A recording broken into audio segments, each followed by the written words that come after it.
بسم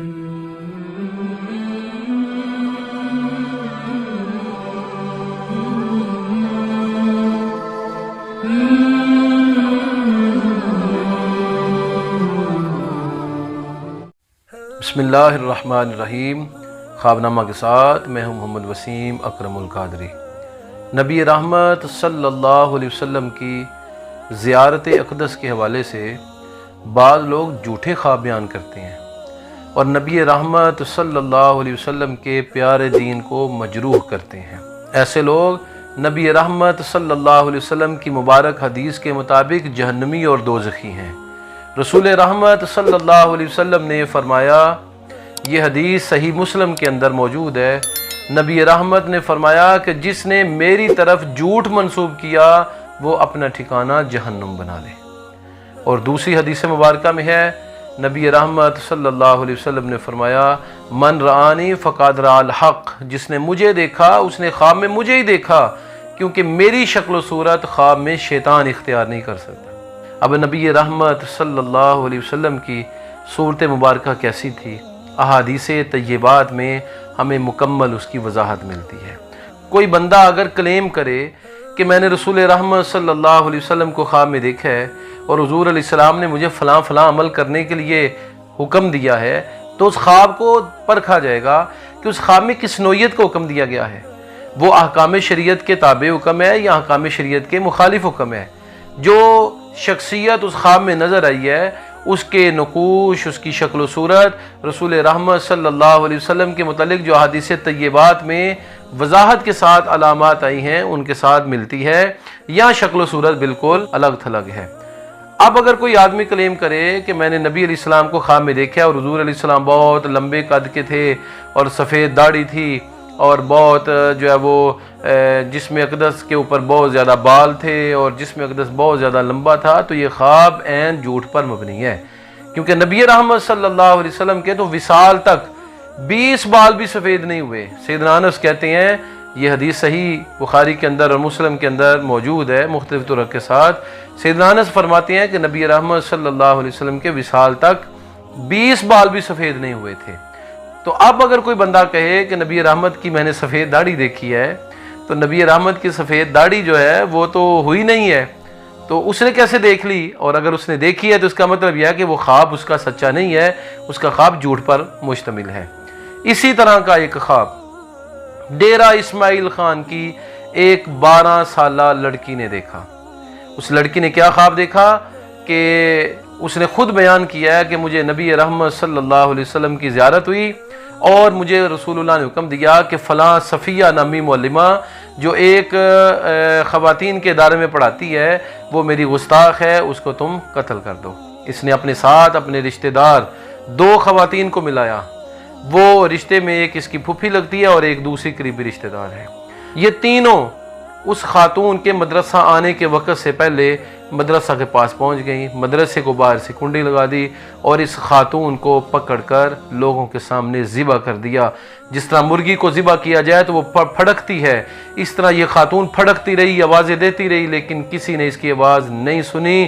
سننے والوں نے بھی انسنی کر دی، جو سامنے دیکھ رہے تھے وہ بھی وہاں سے بھاگ نکلے اور کسی نے بھی اس کو چھڑانے کی جرات نہیں کی۔ یہ جو 3 خواتین ہیں، ان میں سے 2 20 سال سے بڑی ہیں اور ایک جو ہے وہ 12 سال کی لڑکی ہے یا 13 سال کی لڑکی ہے جس کو خواب آیا ہے۔ اس لڑکی کا خواب حقیقت سے کوئی تعلق نہیں رکھتا، کیونکہ صفیہ نامی عورت کے بارے میں ثابت نہیں ہے کہ اس نے نبی رحمت صلی اللہ علیہ وسلم کے متعلق کوئی گستاخی والی بات کی ہو۔ یہاں یہ شرعی مسئلہ یاد رکھیے کہ خواب دیکھنے والے کے لیے دلیل ہوتا ہے، دوسرے لوگوں کے لیے دلیل نہیں ہوتا۔ دوسری بات، نبی رحمت صلی اللہ علیہ وسلم کے متعلق آنے والا خواب، اس کے متعلق تو 1000 مرتبہ تصدیق کرنی چاہیے کہ کیا شیطان مجھے برگلا رہا ہے یا میں نے واقعی نبی رحمت کو اپنی خواب کے اندر دیکھا ہے۔ بہرحال یہ جو قتل کا معاملہ ہے یہ بالکل خلاف شریعت ہے۔ نبی رحمت صلی اللہ علیہ وسلم پر جو قرآن نازل ہوا، جو شریعت مطہرہ نازل ہوئی، رسول اکرم اس کے خلاف کوئی بھی حکم کسی کو خواب میں نہیں دے سکتے۔ اگر رسول اللہ کی شریعت کے خلاف کوئی حکم دیا گیا خواب میں تو اس کا مطلب یہ ہے کہ وہ حکم اللہ اور اس کے رسول کی جانب سے نہیں ہے، وہ حکم شریعت کے متصادم ہے، تو وہ حکم شیطان کی طرف سے ہے، رحمان کی طرف سے اور رحمان کے بھیجے ہوئے رسول کی طرف سے وہ حکم نہیں ہے۔